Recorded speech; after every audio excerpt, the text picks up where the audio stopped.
Gunfire still echoes in the deepest corners of his shattered mind.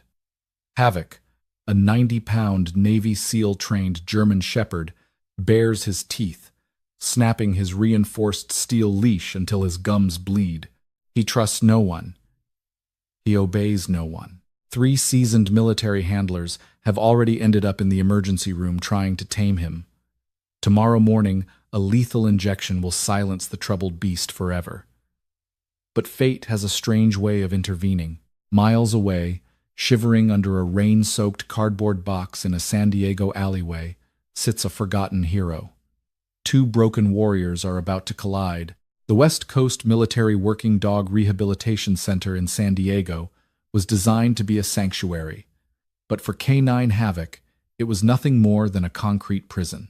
The air inside Isolation Block D hung heavy with the sterile scent of bleach and the metallic tang of fear.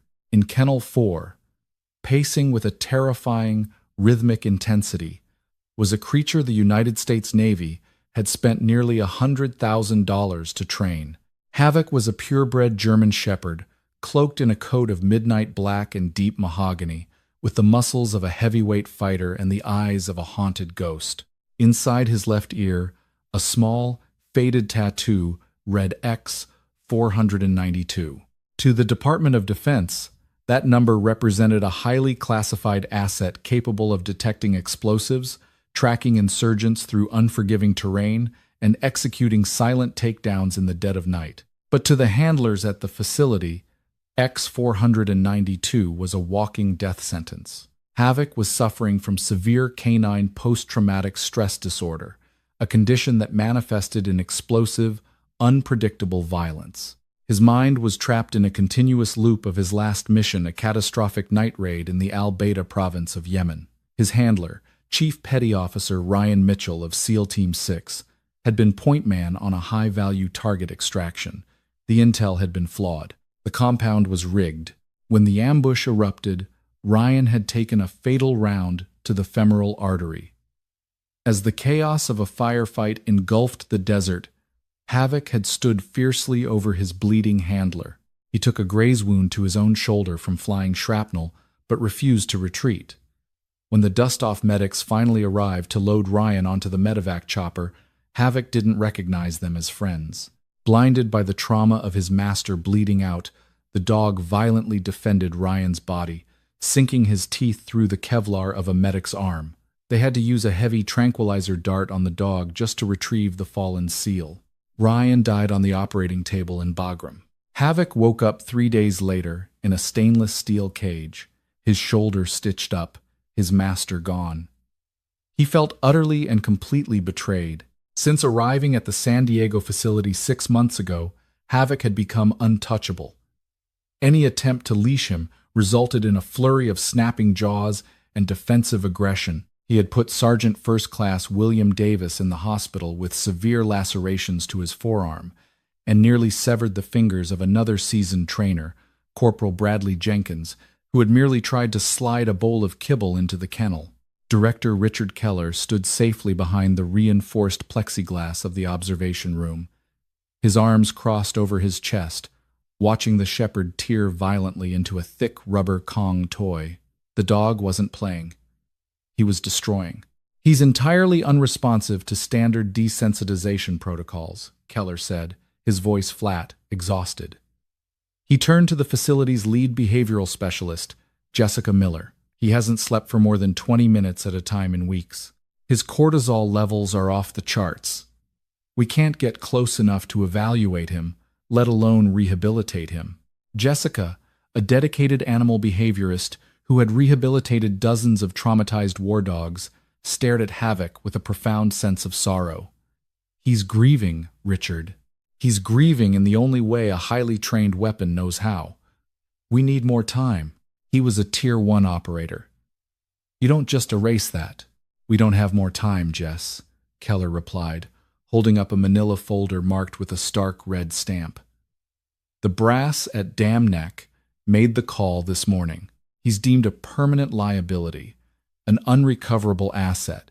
If he breaks out of that enclosure, or if someone makes a mistake, he's going to kill someone. I've signed the order. Jessica's breath hitched. When? Tomorrow morning. 0800 hours, Keller said, avoiding her gaze. Dr. Evans will administer the sedative via a pole syringe, followed by the lethal injection. It's done, Jessica. We've exhausted every option.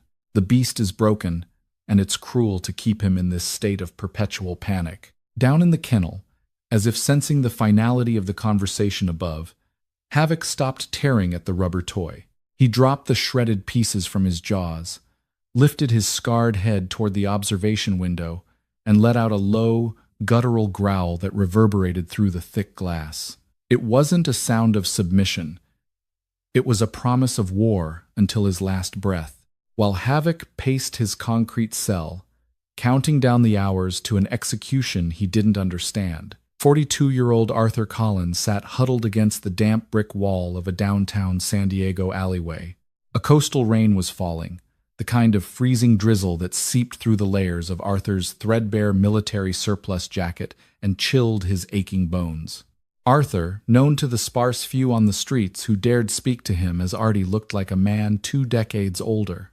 His beard was a thick, unkempt tangle of salt and pepper, his face deeply weathered by the sun and wind, and his eyes carried the hollow, 1,000-yard stare of a man who had seen the gates of hell and was forcefully pulled back. 10 years ago, Chief Petty Officer Arthur Collins was one of the most lethal special warfare operators in the United States Navy. A veteran of Fallujah, the Korengal Valley, and a dozen classified black ops that never made the evening news. He was a master of close-quarters combat and tactical insertion. But war takes its toll in increments, carving away at a man's soul until there is nothing left but the shell. For Arthur, the breaking point had been an IED blast in the Shahikat Valley that left him with a severe traumatic brain injury, chronic nerve damage in his left leg, and night terrors that drove his wife away. Discharged medically, the transition to civilian life had been an unmitigated disaster. The pills didn't work. The VA therapy felt hollow. He lost his home, his savings, and eventually, his identity.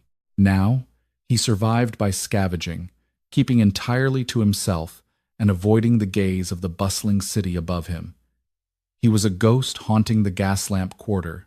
On this particular evening, Arthur was trying to shield his half-eaten sandwich from the rain when a commotion broke out near the mouth of the alley. 3 local junkies, jittery and aggressive, had cornered a small, trembling golden retriever mix near an overflowing dumpster. The dog was whimpering, pressing itself into the filthy brickwork. "Grab it, man! Check its collar. Maybe it's got a reward." The dog snapped weakly in self-defense, causing the junkie to kick out, his heavy boot connecting with the animal's ribs. The dog yelped in pain. Something inside Arthur's dormant mind snapped. The fog of civilian apathy vanished, replaced instantly by the razor-sharp clarity of a Tier 1 operator. He didn't think. He simply reacted. Arthur rose from his cardboard mat, his movements fluid and silent despite his limp. He closed the 30-foot gap between them in seconds, moving through the shadows like a phantom. "Step away from the dog," Arthur's voice boomed, carrying a gravelly, authoritative baritone that echoed off the alley walls. It wasn't a request. It was a tactical command. The 3 men spun around, sneering at the homeless man who had dared to interrupt them. "Back off, old man! This ain't your business!" The leader spat, raising the wooden plank. The man swung the plank. Arthur didn't flinch. In a blur of calculated, practiced motion, Arthur stepped inside the arc of the swing, intercepted the man's wrist, applied a brutal joint lock, and drove his right palm hard into the man's sternum. The junkie collapsed to the wet pavement, gasping violently for air, the wooden plank clattering away. The other 2 men froze, their eyes widening in shock as Arthur shifted his stance, perfectly balanced, his eyes locked on them with a predator's intensity. "I won't ask twice," Arthur said, his voice dropping to a terrifyingly calm whisper. The remaining 2 men grabbed their wheezing friend by the jacket and scrambled out of the alley, slipping on the wet pavement in their haste to escape the terrifying vagrant. Arthur exhaled slowly, the sudden rush of adrenaline leaving him dizzy. He lowered his guard, his shoulders slumping as the chronic pain in his leg flared up. He knelt carefully on the wet asphalt and extended an open, unthreatening hand toward the cowering golden retriever mix. He didn't make eye contact, a sign of aggression in the canine world, but instead let the dog catch his scent. After a tense minute, the small dog crept forward, licking Arthur's calloused knuckles. For the first time in months, a tiny, genuine smile broke through the grime on Arthur's face. Unbeknownst to Arthur, he wasn't the only one in the alley. Standing under an umbrella on the sidewalk, having just walked out of a nearby coffee shop, was Jessica Miller. She had witnessed the entire altercation. She saw the way the homeless man moved the perfect CQC footwork, the precise application of force, and most importantly, the profound, gentle patience he immediately showed the terrified animal afterward. Jessica's heart raced. She had spent the last 5 years working alongside military handlers. She recognized a combat veteran when she saw one, and right now, her mind was desperately searching for a miracle to save a dog scheduled to die in exactly 14 hours. Jessica didn't hesitate. She closed her umbrella and stepped into the dim, rain-slicked alleyway. The sudden splashing of her boots caused Arthur to instantly stiffen, his hand moving reflexively toward his waist before he remembered he hadn't carried a sidearm in a decade. He stood up, towering over her, his expression instantly hardening back into a defensive scowl. "Show's over, lady. Go back to your coffee." "I saw what you did," Jessica said, keeping her voice calm and level. "That was incredibly brave. And highly trained. What unit were you with?" Arthur pulled his collar up against the rain, avoiding her eyes. "I don't know what you're talking about. Leave me alone." He turned to walk back to his makeshift shelter, the little golden retriever mix trotting safely away in the opposite direction. "My name is Jessica Miller," she called out to his retreating back. "I work as a behavioral specialist for the military working dog program up at the West Coast Rehabilitation Center." Arthur paused. His left boot hovered over a puddle. The words military working dog struck a chord deep within his chest, ringing against a memory he had spent years trying to drown in cheap liquor and isolation.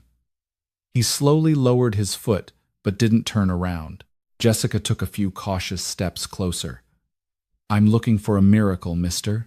Collins." "Artie," he grunted, finally glancing over his shoulder.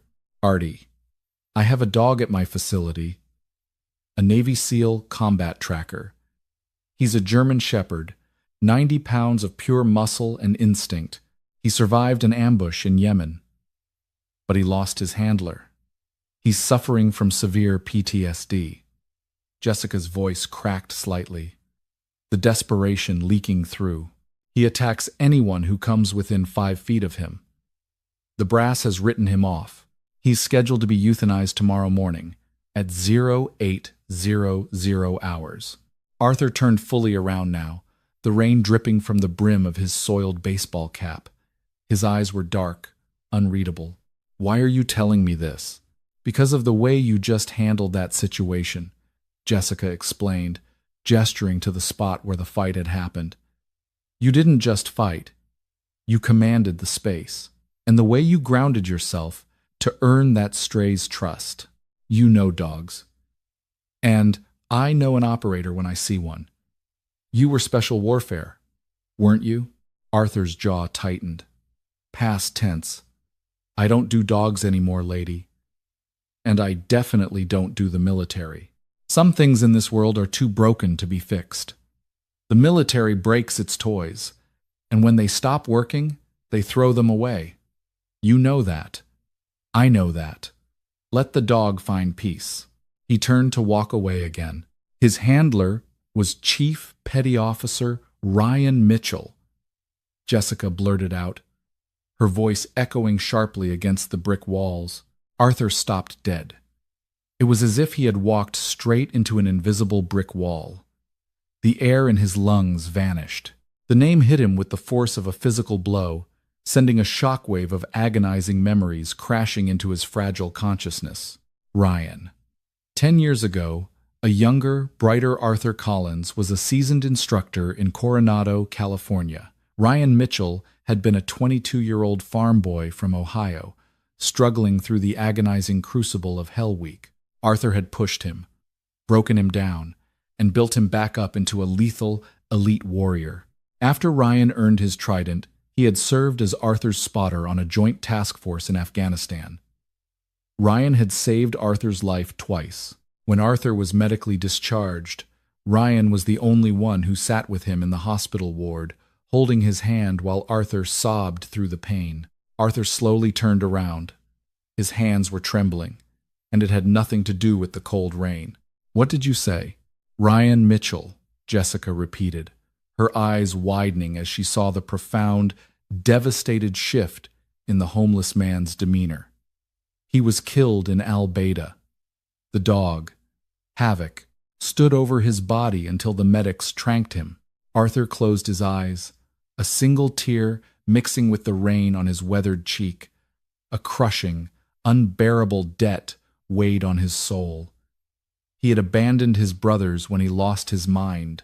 He had hidden in the shadows while Ryan died in the sand. "Take me to him," Arthur whispered, his voice trembling with a raw, terrifying intensity. "Now?" Jessica asked, startled by the sudden shift. "It's past visiting hours," the director. "Take me to the dog, Jessica, right now." Arthur stepped forward, his eyes burning with a sudden fierce light that hadn't been there in a decade. An hour later, Jessica's SUV pulled up to the heavily guarded gates of the West Coast Military Working Dog Rehabilitation Center. The military police at the gate looked skeptically at the scruffy, foul-smelling man sitting in the passenger seat, but Jessica flashed her Level 4 clearance badge and vouched for him as an emergency behavioral consultant. They walked through the stark, brightly lit corridors of the facility. The smell of the kennel hit Arthur like a physical punch. It smelled of adrenaline, cleaning supplies, and caged anxiety. It smelled like deployment. They approached Isolation Block D. As they opened the heavy steel door, a cacophony of barking from the outer kennels abruptly ceased. The other dogs sensed the tension. At the end of the hall, Kennel 4 was a scene of chaos. Havoc was throwing his 90-pound frame against the reinforced chain-link door. Foam flecked his muzzle. 2 night shift handlers were standing a safe distance away, holding heavy-duty catch poles with steel loops, looking terrified. Director Keller, who had been called in due to the disturbance, was shouting orders to ready a sedative dart. "Stand down!" Jessica yelled as she ran down the hall, Arthur limping quickly behind her. Keller spun around, his face purple with rage. "Jessica, what the hell is this? Who is this vagrant? The dog has gone completely feral. He just shattered the plexiglass food slot." Arthur ignored the director. He ignored the handlers with their catch poles. He walked straight toward the chain-link fence of Kennel 4. Havoc saw the stranger approaching and launched himself at the fence, his teeth violently clashing against the steel mesh mere inches from Arthur's face. The dog let out a roar that shook the concrete floor, a sound of pure, unadulterated trauma. "Get that man back!" Keller screamed. "He's going to get killed." "Lower the poles," Arthur commanded, not turning his head. His voice wasn't loud, but the deep, resonant baritone cut through the chaos of the room like a knife. "Excuse me?" Keller snapped. "Security!" Arthur finally turned his head, his piercing gaze locking onto the director. "I am Chief Petty Officer Arthur Collins, SEAL Team 4. You are pointing a weapon at a veteran who lost his handler," I said. "Lower the damn poles." The handlers, intimidated by the sheer authority radiating from the ragged man, instinctively lowered the catch poles. Keller stood frozen, taken aback by the command presence of a man who looked like he had just crawled out of a gutter. Arthur turned back to the cage. Havoc was still snarling, pacing like a caged tiger, his dark eyes locked on Arthur. The dog was ready to tear him to pieces. Arthur took a deep breath, centering himself. He closed his eyes for a fraction of a second, letting the ghosts of his past wash over him. letting the memory of Ryan Mitchell's smiling face guide him. He reached into his pocket and pulled out a small, metallic object he had carried with him every single day. On the streets, a silver Navy SEAL trident, heavily tarnished. Without asking for permission, without a single hesitation, Arthur reached out and grasped the heavy iron latch of Kennel 4. "No!" Jessica screamed, lunging forward. The heavy steel door swung open. Arthur stepped into the cage. The latch clicked shut behind him, locking the homeless veteran inside with the unbreakable beast. The heavy steel door of Kennel 4 clicked shut with a hollow, metallic thud that seemed to suck all the oxygen out of the room. Outside the reinforced chain-link fence, Director Richard Keller stood paralyzed, his face drained of color. Jessica Miller pressed her hands against the wire mesh, her heart hammering wildly against her ribs, a silent prayer catching in her throat. The two night shift handlers gripped their steel catch poles, their knuckles white, bracing for a massacre. Inside the enclosure, time seemed to fracture and slow. Arthur Collins stood completely motionless. He did not square his shoulders aggressively. He did not make sudden, jerky movements. He simply stood there, an unkempt, weathered phantom in a damp surplus jacket, leaning slightly on his bad leg. Havoc's reaction was explosive. The massive German shepherd, eyes dilated until they were pools of absolute darkness, launched himself across the concrete floor.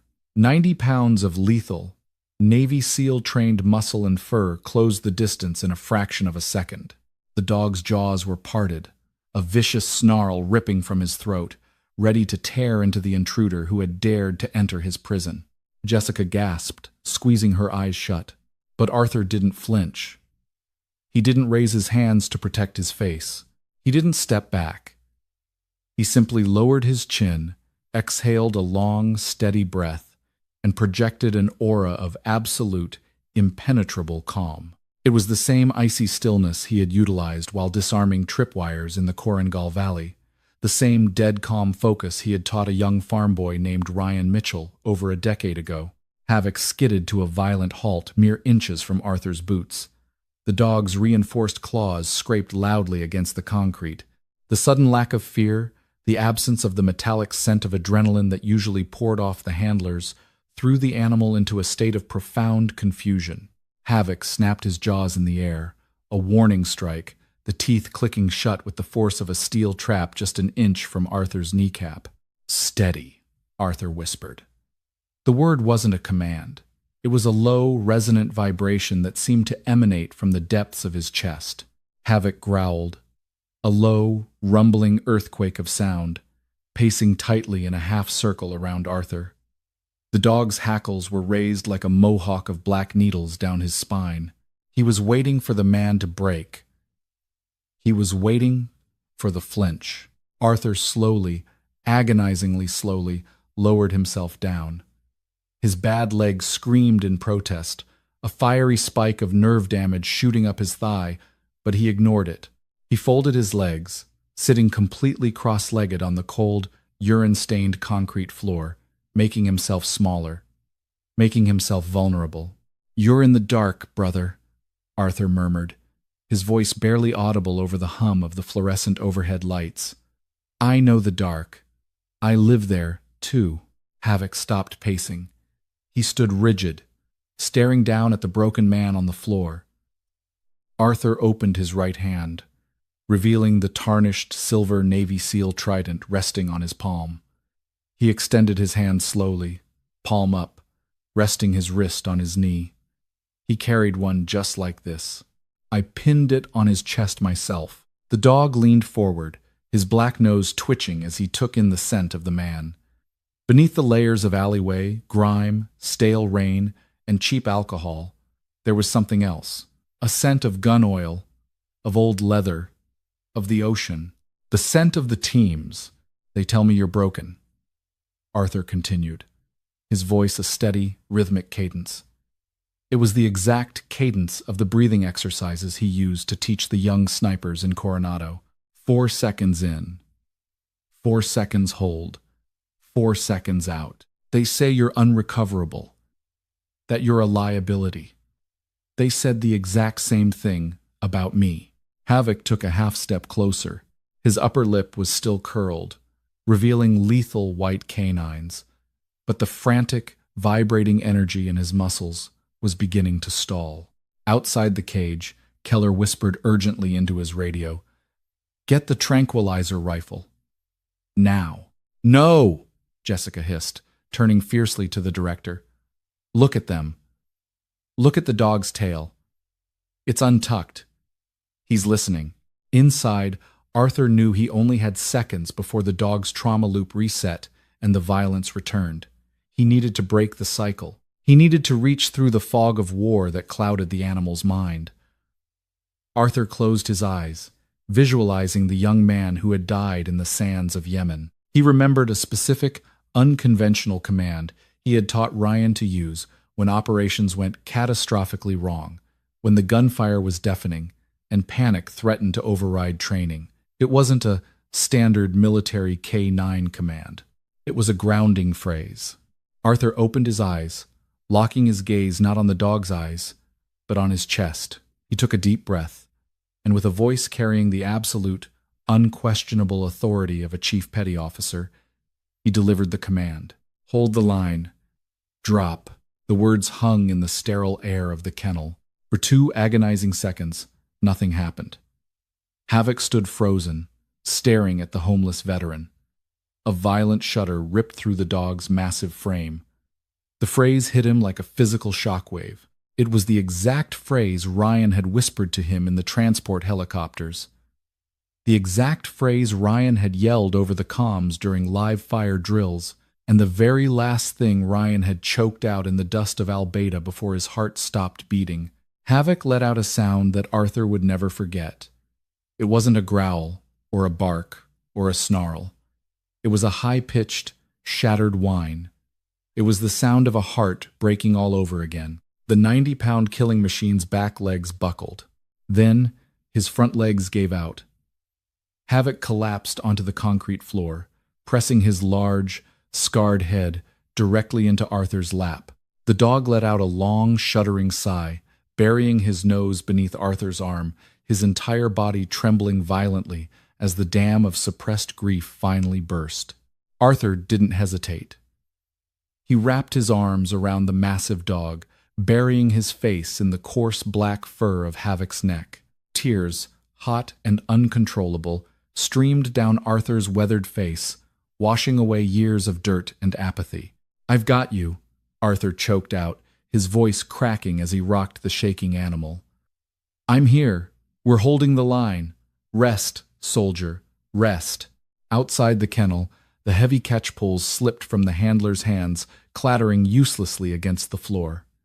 Jessica pressed her hand over her mouth, tears freely falling down her cheeks. Even Director Keller stood in stunned, absolute silence. The beast wasn't broken. He was just waiting for someone who spoke his language. The morning of the scheduled execution came and went. The lethal injection syringe remained locked in Dr. Evans's medical cabinet. Instead, a temporary, highly irregular 7 two-hour stay of execution had been granted by the base commander, largely due to Jessica Miller threatening to resign and go to the press if they killed the dog after what she had recorded on the facility's security cameras. However, the stay of execution came with strict conditions. Arthur was not allowed to leave the facility, and he was entirely responsible for Havoc's containment. For the first 48 hours, Arthur refused to leave Kennel 4. He slept on the hard concrete floor, his threadbare jacket serving as a pillow, with Havoc curled tightly against his side. If Arthur moved even an inch, the dog would wake up in a panic, only settling down when Arthur placed a reassuring hand on his flank. They were 2 broken soldiers, tethered together by a shared ghost. By the 3rd day, Jessica finally convinced Arthur to utilize the staff locker room. When Arthur emerged an hour later, the transformation was staggering. The matted, filthy beard had been shaved down to a neat, graying scruff. The greasy hair was buzzed short, in a standard military high and tight. Dressed in clean, tactical cargo pants, a black t-shirt, and a pair of borrowed combat boots, the homeless vagrant was gone. In his place stood Chief Petty Officer Collins, battered, scarred, and walking with a noticeable limp, but undeniably a warrior. Jessica met him in the hallway holding 2 cups of black coffee. She handed him one, her eyes wide with surprise. "I think there's a different man under there after all." Arthur took the coffee, offering a tight, unpracticed nod. "The outside washes off, Miss Miller. The inside takes a little longer. Call me Jessica," she said gently, walking alongside him toward the outdoor training yard. "Havoc is waiting for you in Sector B. We cleared the other dogs out. This is the first time he's been out of the isolation block in 6 months without a muzzle." "How's Keller handling it?" Arthur asked, taking a sip of the scalding coffee. "He's furious. He thinks this is a ticking time bomb. The brass at Dam Neck is pressuring him to resolve the liability issue. The 72 hours are up tomorrow morning. If Havoc shows even a hint of his previous aggression, Keller will sign the order, and there's nothing I can do to stop it." Arthur's jaw tightened. Understood. Out in the sunlit, grass-covered enclosure of Sector B, Havoc was pacing near the chain-link perimeter. The moment the heavy steel gate clanked open and Arthur stepped through, the dog's demeanor instantly shifted. The frantic pacing stopped. Havoc trotted quickly over to Arthur, pressing his head firmly against Arthur's thigh, a classic leaning behavior seeking grounding and reassurance. "Good boy," Arthur murmured, running a hand over the dog's broad head. "Let's see what you remember." For the next 2 hours, Jessica sat on the bleachers, watching a masterclass in K9 handling. Arthur didn't use treats or clickers. He used hand signals, subtle shifts in body weight, and a quiet, commanding voice. He ran Havoc through the basics. Heel, sit, stay, down. The dog, previously deemed feral, executed the commands with razor-sharp precision. The bond between them was symbiotic. Arthur provided the confident leadership the dog craved, and in return, Havoc gave Arthur a purpose he hadn't felt in a decade. But trauma is not a straight line. It is a jagged, unpredictable edge. The incident happened at 1,400 hours. Corporal Bradley Jenkins, the handler whose fingers Havoc had nearly bitten off months prior, entered the adjacent Sector C yard, carrying a large, aluminum feeding tray. At that exact moment, the low, rhythmic thumping of rotor blades echoed across the facility. A Coast Guard Jayhawk helicopter, painted high-visibility orange and white, flew unusually low over the rehabilitation center, heading toward a medical emergency at the nearby harbor. The deafening thwack, thwack, thwack of the rotors was the exact sound of a medevac chopper. Havoc froze mid-stride, his ears pinned back flat against his skull. His eyes dilated instantly, sweeping the sky. He wasn't in San Diego anymore. The warm California sun vanished, replaced by the scorching heat of a Yemeni desert. The smell of the ocean was replaced by the phantom stench of cordite and copper. Ambush. In the adjacent yard, Corporal Jenkins accidentally dropped the aluminum feeding tray. It hit the concrete pathway with a sharp, echoing crack that sounded exactly like a sniper's rifle discharging. Havoc snapped. The trauma loop engaged with terrifying speed. With a feral roar, the German shepherd spun around, launching himself not at Arthur, but at the perceived threat. The man in the military uniform who had produced the gunshot sound. Havoc cleared the 4-foot dividing fence between Sector B and C in a single, fluid bound, his jaws snapping wildly as he charged directly at the terrified Corporal Jenkins. "Havoc! No!" Jessica screamed from the bleachers, leaping to her feet. Jenkins fell backward over a training hurdle, throwing his hands up over his face, waiting for the massive jaws to tear into his throat. Arthur moved with a speed that defied his crippled leg. The adrenaline dumped into his system, masking the chronic pain. He didn't yell. He didn't draw a weapon. He executed a desperate tactical intercept. Just as Havoc leaped into the air, aiming for Jenkins' chest, Arthur launched himself directly into the dog's path. He didn't strike the animal. Instead, he threw his own body in front of the handler, wrapping his thick, scarred arms around the airborne 90-pound dog. The momentum carried both Arthur and Havoc crashing onto the hard dirt. In the chaotic tumble, Havoc's jaws, operating on pure, blind instinct, clamped down hard on the first thing they made contact with: Arthur's left forearm. The canine teeth sank deep into the muscle, tearing through the fabric of Arthur's black t-shirt. Searing pain lanced up Arthur's arm, but he didn't cry out. He didn't fight back. He knew that if he fought, the dog's predator drive would fully engage, and it would end in a bloodbath. Instead, Arthur pinned the dog to the ground with his body weight, burying his face into Havoc's neck. "Hold the line!" Arthur roared, his voice echoing across the yard, cutting through the sound of the retreating helicopter. "Havoc, hold the line! We're on the X!" Havoc thrashed for a split second, his jaws locked on Arthur's arm. Then, the scent of Arthur's blood hit his nose. The familiar, deep vibration of Arthur's voice penetrated the red mist in his brain. The dog froze. The realization of what he was doing crashed down upon him. Instantly, Havoc released his grip. He scrambled backward, his tail tucking tightly between his legs. The dog let out a pitiful, whining cry, pressing himself flat against the dirt, trembling violently. He looked at Arthur's bleeding arm, then looked up at Arthur's face, his dark eyes filled with absolute terror and profound guilt.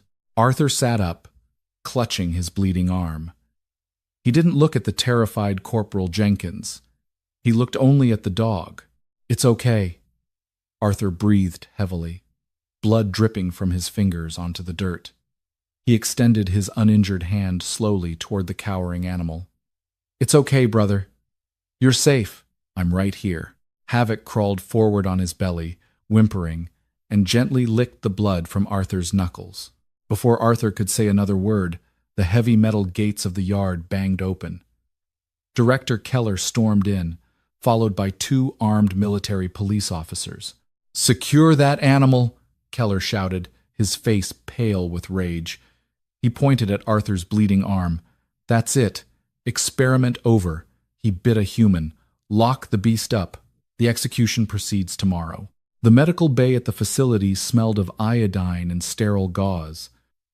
Jessica sat next to Arthur as a medic tightly sutured the lacerations on his left forearm. Arthur stared blankly at the cinder-block wall, his face an unreadable mask of stone. "It wasn't his fault," Arthur said quietly, breaking the heavy silence. The chopper triggered a flashback. The dropped tray sounded like small arms fire. He was protecting the perimeter. That's what he was trained to do. "I know, Artie.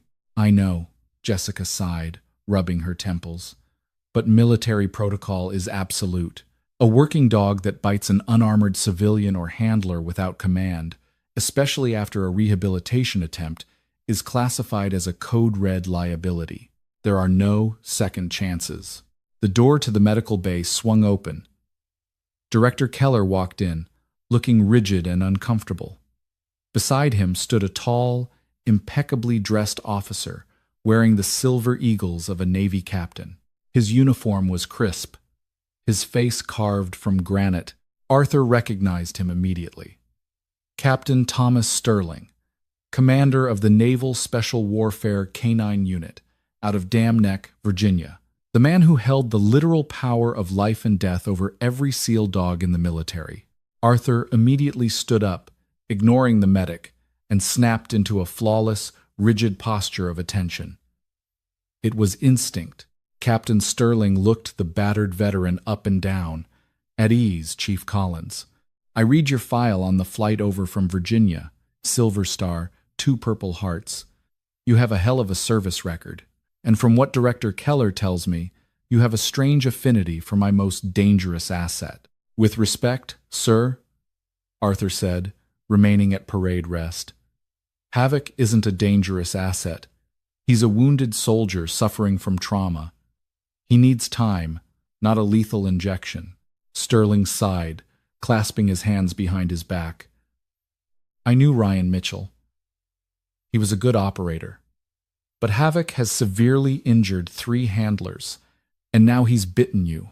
We cannot release a 90-pound weapon into the civilian world, and we cannot risk the lives of our trainers trying to fix a broken machine.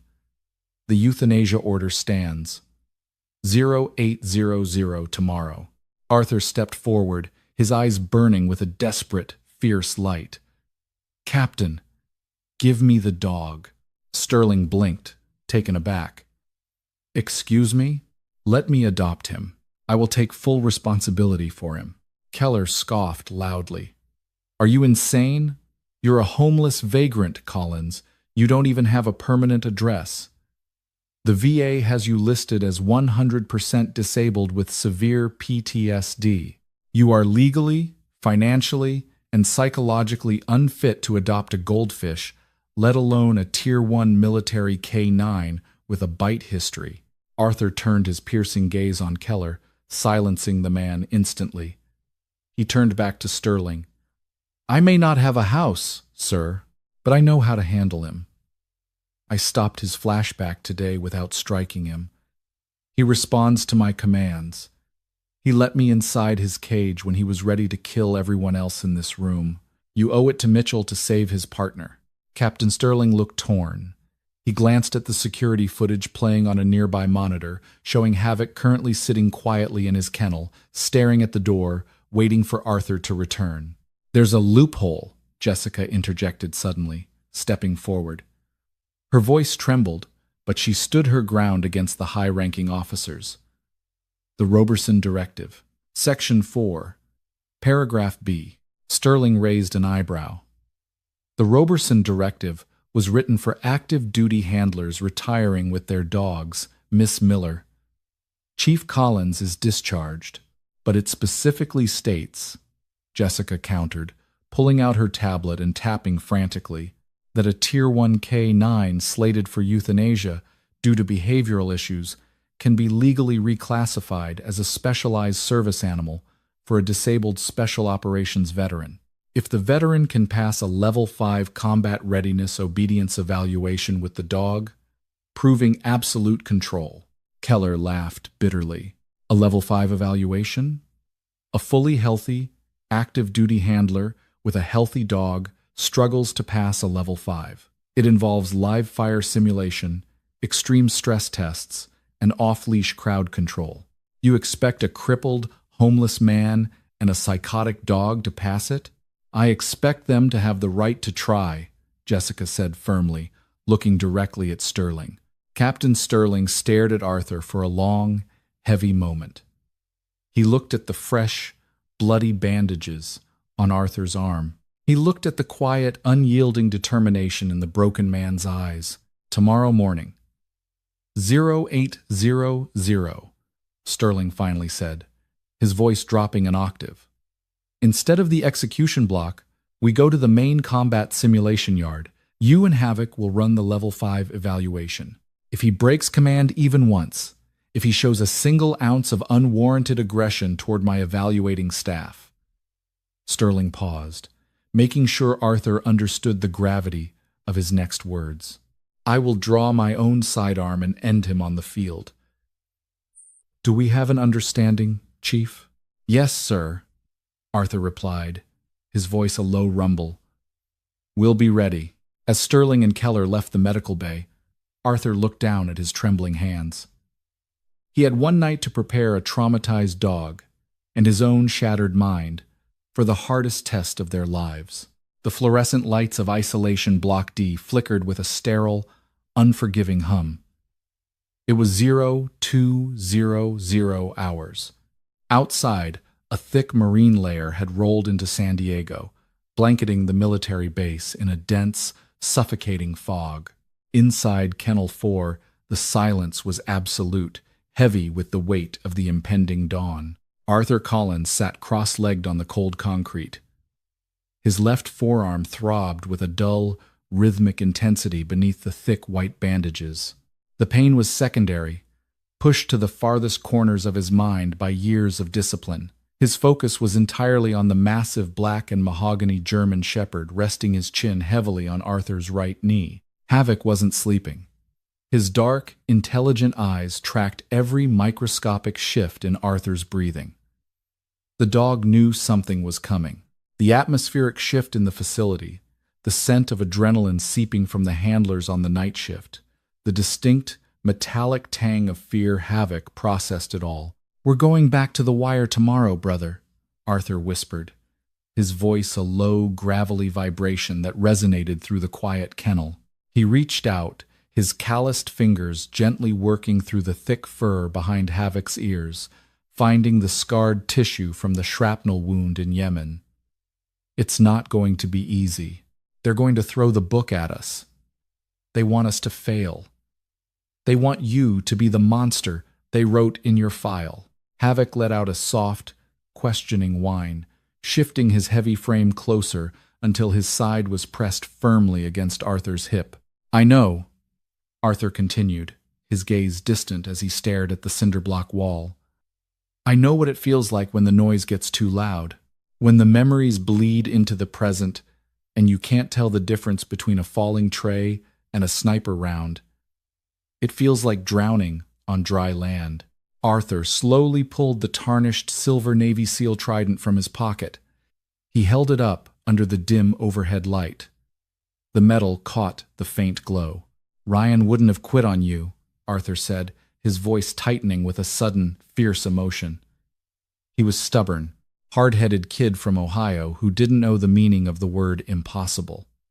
When I ran him through Hell Week, I tried everything to break him. Cold water conditioning, surf torture, sleep deprivation. I pushed him until his body was failing, but his mind never broke." Havoc's ears perked forward at the sound of the name Ryan. The dog's tail gave a single, hesitant thump against the concrete. "He held the line," Arthur murmured, pressing the trident into his palm and closing his fist tightly around it. "And tomorrow, that's exactly what we're going to do. We don't fight the ghosts, Havoc. We acknowledge them and we let them pass. You listen to my voice. You watch my hands. I am your anchor. I won't let you drift away." Arthur spent the next 4 hours running through a series of tactical grounding exercises. He didn't have the luxury of an open field or training equipment, so he used the confines of the kennel. He practiced subtle weight shifts, teaching Havoc to read the micro-movements of his shoulders and hips. He conditioned the dog to break hyperfocus by introducing sudden, quiet clicks with his tongue, instantly rewarding Havoc with a firm, reassuring touch when the dog broke his stare and looked to Arthur for guidance. By 0600, the fog outside had begun to burn off, revealing a stark, steel-gray morning sky. Arthur stood up, his bad legs stiff and aching. He stretched, popping his neck, and looked down at the dog. "Up," Arthur commanded quietly. Havoc rose instantly to all fours, his posture perfect, his eyes locked on Arthur's face. The feral, unpredictable beast from yesterday was gone. In his place stood a Tier 1 military working dog, dialed in, waiting for the green light. At 0730, the heavy steel door to the isolation block opened.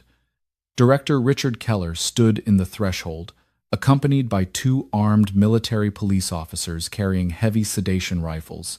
Behind them stood Jessica Miller, her face pale, clutching a clipboard to her chest like a shield. "Time's up, Collins," Keller said coldly, glancing at his watch. "Captain Sterling is waiting at the main combat simulation yard. We transport the animal in a reinforced crate. If he shows his teeth once, the MPs have orders to drop him before we even reach the yard." Arthur didn't blink. He reached down and unclipped the heavy, reinforced steel leash from the kennel wall. He looked at Keller, then at the MPs, his expression dangerously calm. "We don't need the crate," Arthur said. "And we don't need the leash." Keller sneered. "I'm not playing games with you, vagrant.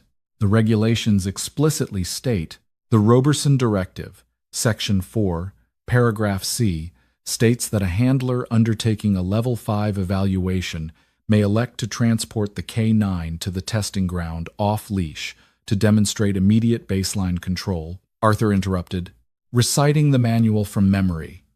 Check your rulebook, Director. Keller's jaw tightened. He looked at Jessica, who frantically checked her tablet and nodded reluctantly. Fine, Keller spat, but if that dog steps 1 inch out of line in the corridor, he dies right there. Open the gate. Arthur took a deep breath. He looked down at Havoc. Heel. Havoc moved to Arthur's left side, his shoulder perfectly aligned with Arthur's knee. As the kennel gate swung open, they stepped out into the hallway. The MPs raised their rifles slightly, their fingers resting near the trigger guards. Arthur walked with a measured, deliberate pace, ignoring the searing pain in his left leg. Havoc matched him step for step. They moved down the brightly lit corridor like a single organism. When Arthur stopped at a crosswalk, Havoc sat instantly. When Arthur turned, Havoc pivoted smoothly. The dog didn't glance at the armed men. He didn't look at Keller.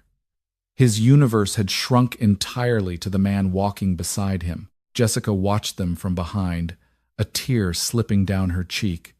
She was watching a ghost walk back into the light, leading a lost soul out of the darkness.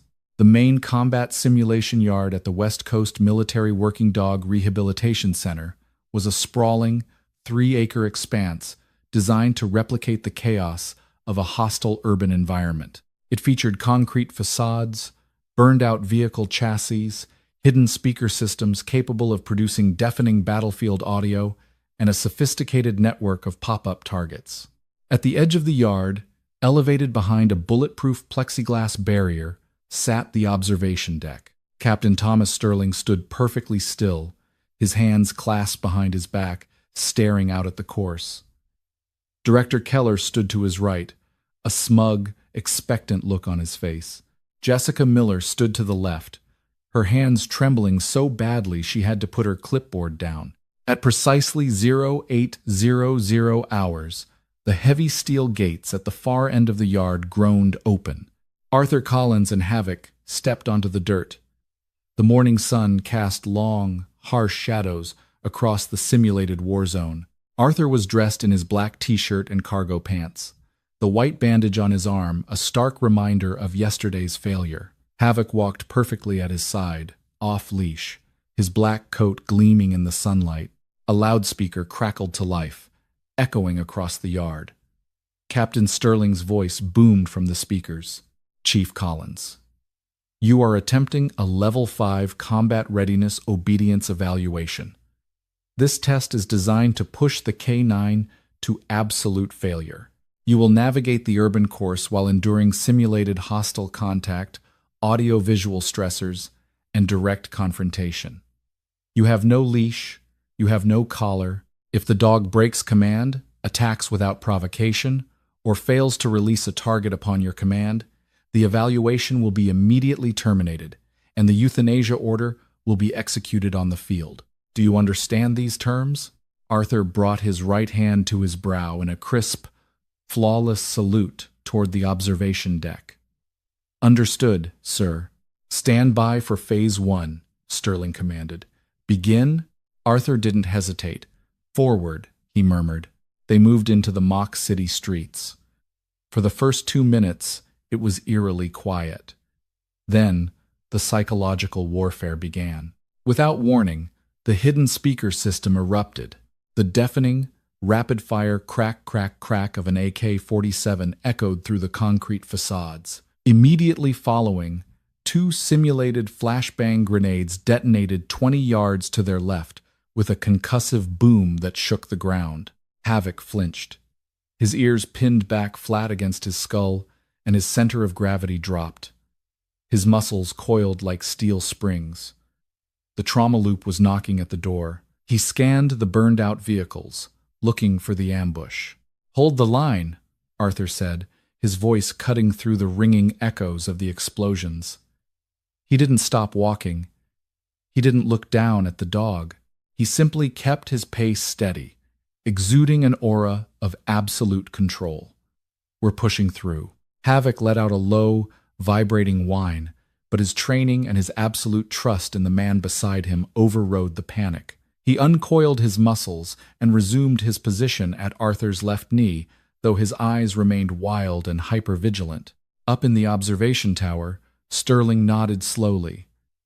"Impressive baseline control under audio stress," he muttered.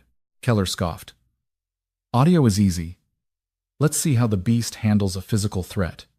Initiate Phase 2.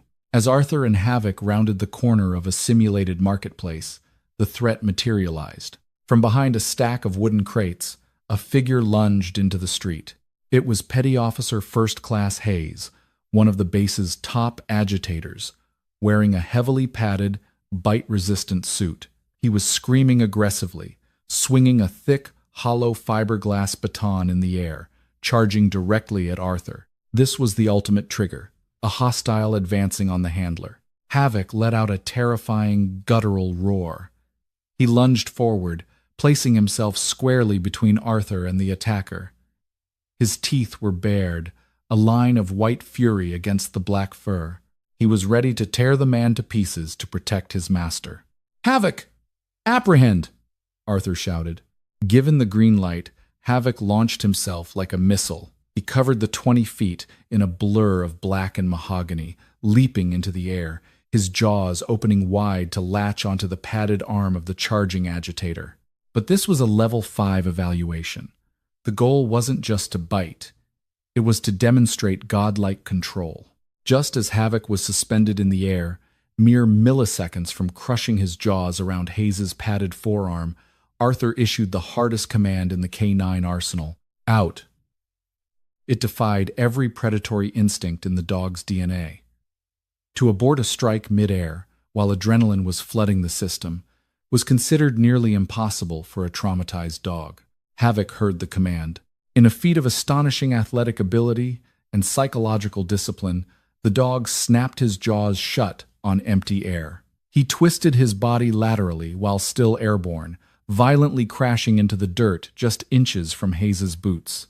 He scrambled backward, dust billowing around him, and sprinted immediately back to Arthur's side, sitting sharply at his left knee, panting heavily, his eyes locked on Hayes but his body perfectly still. In the observation deck, Jessica let out a breathless gasp, clapping her hand over her mouth. Captain Sterling's eyes widened in genuine shock. He had only seen 2 dogs in his entire career execute a mid-air abort, and neither of them had a PTSD diagnosis. "Unbelievable," Sterling whispered. Keller's face turned a violent shade of red. He grabbed the microphone from the control console. He couldn't let the homeless vagrant win. He couldn't let his authority be undermined. "He's anticipating the drills," Keller barked into the mic, his voice laced with venom. "We need a chaotic variable. Control booth, initiate override protocol 7. Drop the heavy ordnance." Jessica lunged forward. "Richard, no. That's not part of the standard evaluation. You'll break him. I am the director of this facility, Miss Miller, and I say the beast needs to be broken to prove he's safe." Down in the yard, Arthur sensed the shift before it happened. He heard the faint metallic click of a heavy deployment tube shifting on the roof of a nearby facade. It wasn't a standard flashbang. It was a Grade A concussive simulator used to replicate the exact force and noise of an improvised explosive device. And it was dropped directly above them. The explosion was catastrophic. A blinding flash of white light was followed instantly by a shockwave that physically knocked Arthur off his feet. The deafening blast temporarily ruptured the silence of the morning, sending a cloud of pulverized concrete and dust into the air. Arthur hit the ground hard. His bad leg twisted beneath him, sending a blinding spike of agony up his spine. He groaned, clutching his knee, his vision swimming with gray spots. The chaos of the dust cloud cleared just enough to reveal Havoc. The dog was standing over Arthur's fallen body. But he wasn't sitting in a disciplined heel. The explosion had shattered the fragile dam in Havoc's mind. The noise, the dust, the falling master, it was Yemen all over again. The trauma loop seized control of his brain with terrifying totality. Petty Officer Hayes, the agitator in the bite suit, had been knocked back by the blast as well. As he stumbled forward to check on Arthur, raising his hands, Havoc perceived it as a lethal threat advancing on his downed handler. Havoc let out a sound that wasn't a bark. It was a demonic, primal scream. He didn't wait for a command. He charged Hayes, his eyes completely black, operating on pure, unadulterated instinct. He was going to kill the man in the suit. "No!" Jessica screamed from the tower, pounding her fists against the glass. Captain Sterling instantly drew his sidearm from his hip holster, racking the slide. He leveled the barrel of the 9mm pistol through the firing port. "The dog is rogue. I have the shot." Arthur was on the ground, his ears ringing, his legs screaming in pain. He saw Havoc charging. He saw the agitator freezing in terror. He saw the laser sight of Sterling's pistol dancing across the dirt, tracking the dog. Arthur didn't try to stand. He didn't scream over the ringing in his ears. He knew shouting would only add to the chaos of the dog's fractured mind. Instead, Arthur forced his breathing to slow. He dug his fingers into the dirt, grounding himself. He pulled the tarnished silver trident from his pocket, clasping it so tightly his knuckles turned white. He projected his voice not with volume, but with an impossibly deep, resonant frequency that carried through the dust and the panic. "Havoc." The words sliced through the air. "Hold the line." "Drop." Havoc was 5 feet away from Hayes, his jaws opening for the kill strike. The command hit the dog's ears. It wasn't just a sound, it was a tether to reality. It was the voice of the man who had sat with him in the dark. The voice of the man who smelled like Ryan. Havoc's front legs locked out violently. The momentum carried his 90-pound frame skidding across the dirt, kicking up a massive cloud of dust. He stopped mere inches from Hayes's boots. The dog stood there, his chest heaving, his muscles vibrating with the sheer, agonizing effort of fighting his own broken mind. He looked up at Hayes, the primal urge to bite screaming in his veins.